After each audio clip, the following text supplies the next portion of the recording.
guys, how's it going? I hope you had an amazing holiday season and a great rest of your fall. It's been a little while since we chatted, so I thought I'd come on and kind of tell you all the things that have been going on, how I'm preparing for the next growing season, and talking about my indoor plants. I'm so excited about these. They're all doing so well, and I'm having the best time ever. So let's start off with what I'm doing to prepare for the growing season. So we are nearing the end of January, and as you know, I love to grow a cutting garden. So it's really been a mild winter so far, although you wouldn't know from this week because we've had some snow and it's been a little colder out. But I am already starting to get ready for the next growing season, and I'm getting my cut flower garden in order. I've already ordered my seeds, and I'm going to be starting some outdoors, believe it or not, in the snow using the winter sowing method. Now, have you ever used the winter sowing method before? It's kind of all over today. Like you've probably seen it on socials, or maybe you've heard Laura from Garden Answer do it, a few other garden influencers. It's a great way to start your seeds outdoors so you can save space indoors. It's sustainable, and you don't have to go through the hardening off process. I love it because to me, it's a lot easier, and it helps me sort of space out when I'm starting all of these plants from seed.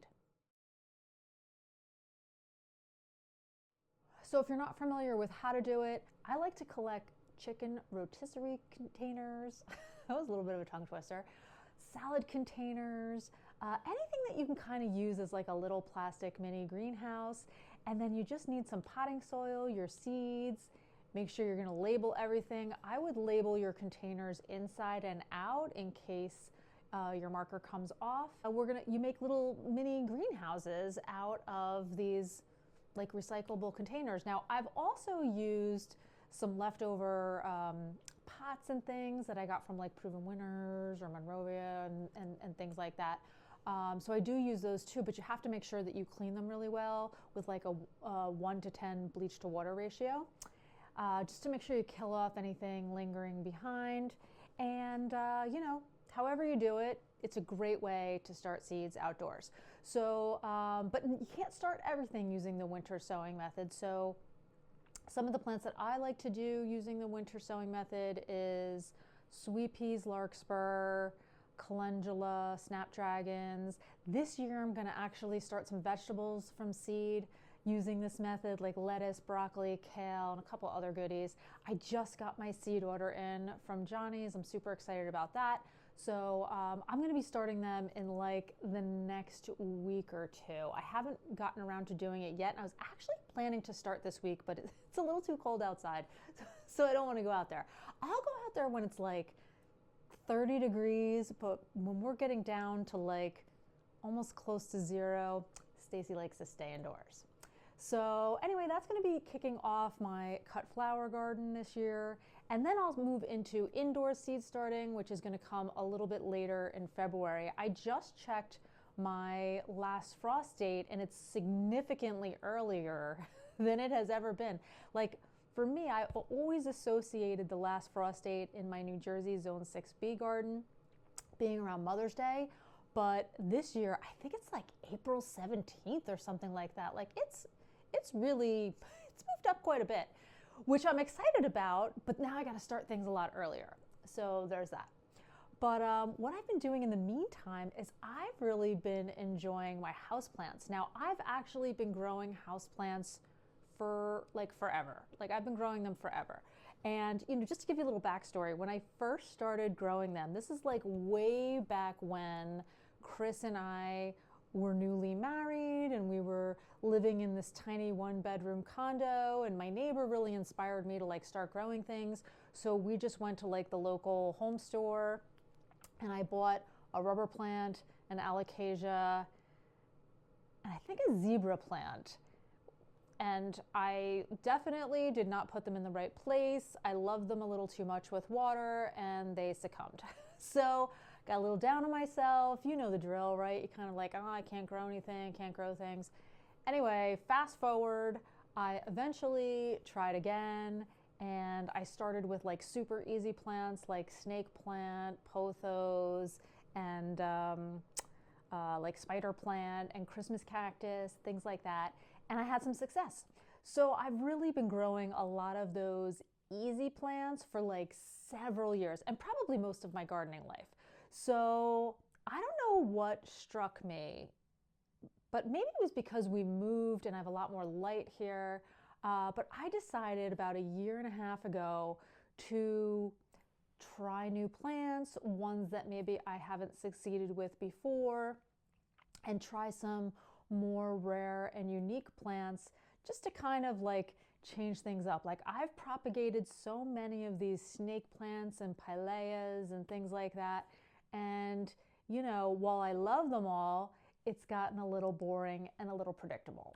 So anyway, on a whim, I decided to order some plants online. I wanted to kind of see, you know, the quality because I've not done that before. And I got a few plants from Costa Farms through Amazon that I was really happy with. Some of them, they looked great, they were healthy, but they really thrived once I got them outside during the warmer summer months and humidity. And because I tried some new plants that were new to me, I really decided that I wanted to get into collecting plants.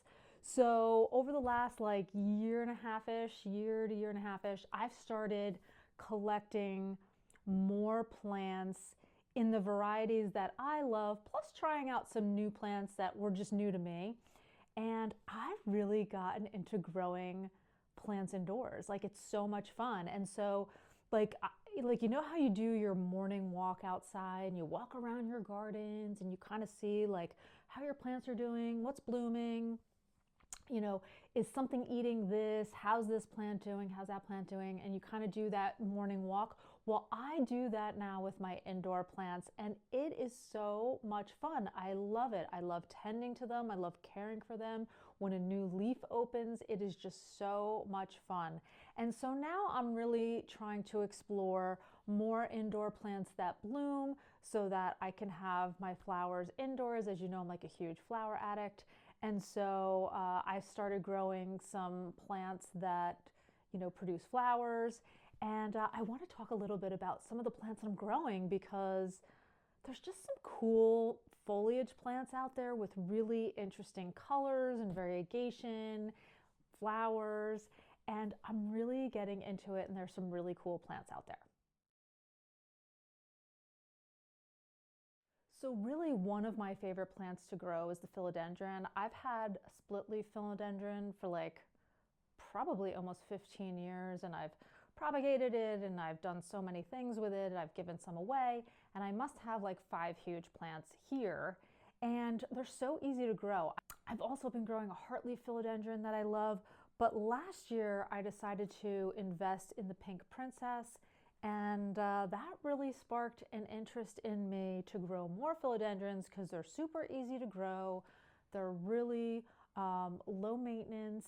You just got to be careful that you don't overwater them. And you know, they can tolerate low light, but I found that they thrive in better light situations. So if you've got a philodendron and you are putting it in really low light conditions and notice it's not thriving, it needs a little bit more light. We'll talk a little bit more about that later. But I really just wanted to show you how good this pink princess is doing. I really think I'm into plants that have pink and green. I really love, you know, the color on them, the different leaves that come out. Really, really fun to grow. So the next one I have here is the philodendron Birkin. So unlike the pink princess, which is more of a climber, this one is just going to kind of stay in its little compact state and produce a lot of foliage. And it's got this really beautiful, like striped foliage. Isn't that so cool? And I noticed that when I had it in a little too much light, like it was closer to this west facing window over here, it wasn't getting the veining on the foliage as much as it is now that I've moved it a little bit away from the west facing window and closer to the north facing window in this side of the sunroom. Another new to me philodendron is the philodendron Burl Marks. Look at the foliage on this one. Now, I did repot a lot of my plants in these clear nursery pots, and I gotta tell you, I didn't used to do that, but I was influenced by some plantfluencers, and I have to say I really love it. It's a great way to see how the roots are doing on your plants, and you can also see how wet or dry your soil is. So this is actually a really great tip for helping you learn when your plants need to be watered, because you can see how wet or dry the soil is. But so I've been actually repotting all of my plants in these clear plastic nursery pots, and I have to say it's working really well. But yeah, philodendron burl marks, easy to grow, low maintenance. It is, I believe this is, I think this one's a climber. I'll have to check. But I do want to give it a little moss pole because it seems like it's really just kind of growing straight up. Yeah, I think this one likes to climb. Philodendrons are like, I think there's like 3 categories of philodendrons. There's the vining ones, which can climb. Then you've got your crawling ones that like to crawl in the soil. And then you've got your philodendrons that are a little bit more compact, like the Birkin. But this one's really cool. So if you're looking for an easy, cool looking plant, highly recommend burl marks. Okay, I don't know, this one might be my favorite. This one is Philodendron biliaceae. I think I'm saying that right. Look at this super cool foliage. Isn't that wild? I think this is the coolest plant. Repotted it in the clear nursery pot, and you can see I got some yellow leaves on the bottom. That's old foliage that's dying off. But overall, this plant is like super healthy, doing really well. Easy to grow. And if you want a really cool plant, check out biliaceae. Okay, new to me is this gloriosum. Actually, I had ordered it online. A few of these I ordered from Canopy Plant Co. Not sponsored or anything like that. I just think they're a really great online nursery, and I recommend getting houseplants from them. So anyway, so this is my gloriosum. It is already pushing out some new foliage. I believe this one's a new leaf, and I think there's another one pushing out too. Oh yeah, we've got some more new growth over here. This one is a crawler. Leaves are gonna get really big. Can't wait for that. I love this. I just love foliage, and I love, look at the veining on that, the little sweetheart leaves. Really beautiful plant. Also pretty easy to grow. I have these all along the north-facing window in my sunroom, so they do get quite a bit of light. And again, really easy. Okay, can you tell I have like a little bit of an obsession with philodendrons? So I've gone all in. I love these. So this next one is called White Wizard. Look at the foliage on this one. We were on a little bit of the struggle bus since we moved in here, but actually we're doing a lot better. We've pushed out some nice, beautiful new growth. Eventually I'll kind of cut that leaf off. But for now, we're happy as a clam. We've got some new growth here, and I think I've got another leaf coming out here. Really easy to grow, really cool plant. I'm totally digging it. I did repot this one also in a clear nursery pot that I dropped in this, little decorative pot, and it's doing really well. I have it with my gloriosum and biliaceae over along the north-facing window, and it's doing pretty well. I'm also growing philodendron ring of fire. Look at how cool that foliage is. It looks like it's got like a serrated edge and these like really cool, like almost mottled leaves with the different color greens on them. Really pretty variegation on it. I love it. This is actually new to me. I just bought it not too long ago, and as you can see, it's pretty happy. It's got some new growth, so I'm happy. If this plant's happy, I'm happy. So, and finally, I've also got a heartleaf philodendron that I'll show you.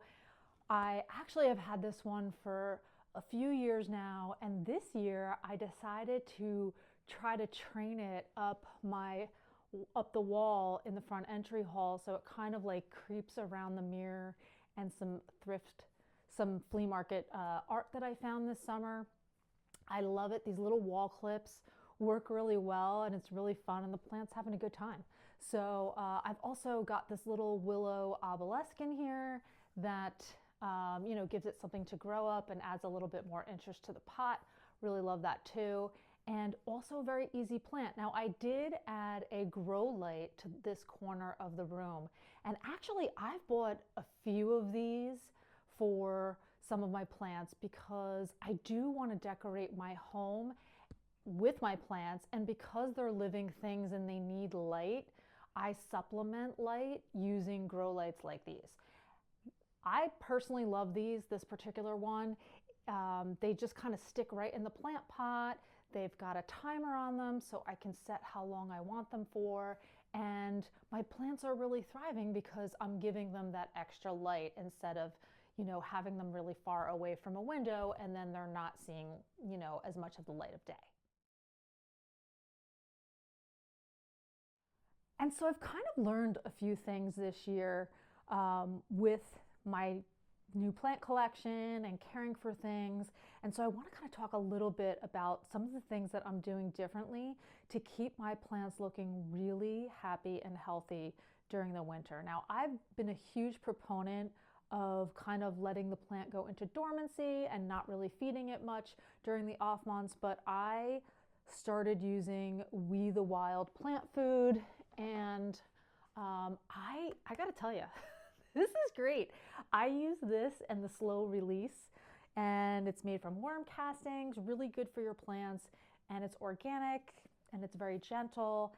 Plants are really responding to it. They love it. They love it. So I've also used Arbor Organics as well. Both are really great. So, depending on which brand you want to go with, I personally like both of them and feel like my plants are thriving this winter because I'm feeding them with that very gentle fertilizer. The other thing is that I've always talked about this too. Now, I'll give you a little backstory because I feel like a story is the way to head into this is a way to head into my tip. So for many years, more so in my older home, I tried to grow a Boston fern, and I think I killed like 4 or 5 of them. I did everything I could. I tried to give it the right light. I made sure I didn't overwater it or underwater it, and I just could never get them to thrive. So over time, I learned that they need humidity. And I mean, I always knew they needed humidity, but I guess I really didn't put it together that I should supplement the humidity in my home because we have really dry air with forced hot air. We have oil heat, and so I guess the air was very dry, and the ferns just didn't love it. So once I added a humidifier to the room, I was able to keep it alive. It didn't look great, but I did manage to keep it alive. And I've actually had this Boston fern since. I think I'm going on 5 years with this plant, and it's because I have added humidity to the air. And this year I'm feeding it too. But adding that humidity to the air was like a game changer. And so in all the rooms in my home this year, given I'm spreading my plants around, I have added a humidifier. Plants are responding. They really love it. Now, one of the reasons that I think people give up on growing houseplants is because of bugs, like whether it's fungal gnats or maybe it's mealybugs or aphids or something like that. Oftentimes, plant enthusiasts give up growing things because of bugs. They don't want the bugs in their house. So I found this product through some plantfluencers, and I started using it. I have to say, it works awesome. If you have any concerns about bugs, I think you should give this a try. It's Bonide's Systemic Houseplant Insect Control, and it works for like 8 weeks. It's a granular. You put it on in your soil, and you just kind of like water it in, and I think it works great. I haven't had any issues. I do have some fungal gnats, which I've been dealing with some fungal gnat death drops and using the sticky traps, and that seems to be controlling them quite well, but I have not had any other problems on any of my plants, and I have been using this religiously. So I'm really happy with this as well. So, if you're not familiar with it, check it out. I'll link it here. And I think it's really effective. So if you want to keep the bugs at bay, that's a great solution. The other thing that I quickly want to mention is I also made some changes with the potting mixes that I'm using. So instead of just relying on a pure potting mix, I've actually been mixing in some orchid bark, perlite, and worm castings to help with drainage, and the plants seem to be responding so much better than just using a straight up potting mix, which seems to hold a lot more moisture. So I'm finding that using a more well-draining mix like that does much more for my houseplants than just plain potting mix alone. And that's today's chat on my houseplants. I should really do more of like a tour in here because like I've got a lot of houseplants. I have a lot in this room, but I do have quite a bit space throughout my home. What a fun thing to do in the winter. I mean, I just really enjoy growing things, and you know, gardening is a lifelong journey, and every year I try and do different things, and you know, I'm really psyched I got into collecting this year because, you know, I've been growing houseplants, but I never really got into collecting. And there are some super cool plants out there that are really fun to grow. So especially when, you know, during this time of year, you know, you don't have as many blooms. I mean, you can get blooms from orchids and amaryllis and, you know, African violets and things like that. But, you know, it's not like those warmer gardening months when we're outside cutting flowers, you know, among the birds and the butterflies and things like that. So this is like a great, you know, indoor way to enjoy the outside. So, you know, this room has become that space for me. The air is very clean. There's a lot of greenery in here. And I oftentimes just come in here just to hang out. I used to call this the sunroom. now I call it the plant room. I must have, I don't know, I might have 40 or 50 plants in here alone. And then I've got plants sprinkled in throughout the house. The challenge is going to be figuring out where they're going to all go outside once I bring them outdoors for the summer. But that's a challenge for another day. So anyway, it was great catching up with you guys. Thanks so much for joining me today. I'll see you in the next video. Enjoy a beautiful day.